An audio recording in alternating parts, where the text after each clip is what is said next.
अरे क्या हो गया? कौन हो तुम? क्या कर रही हो ये? और कौन हो सकता है? जगा रही थी तुम्हें। सुबह सुबह किसी आदमी को ऐसे जगाया जाता है? हाँ? हद है।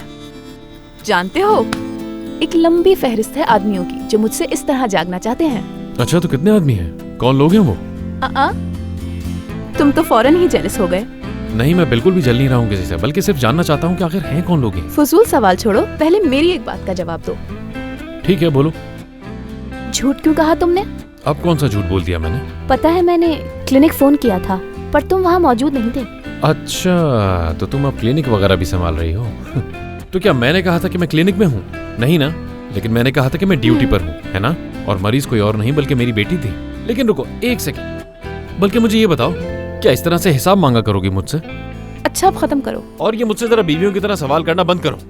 हाँ, तुम्हारी बीवी बनना तो मेरे लिए बहुत नाजुक सूरत हाल होगी। हाँ, बहुत नाजुक सूरत हाल होती है, ये सब जानता हूँ मैं। पहले महीने में सब मीठी मीठी बातें करते हैं।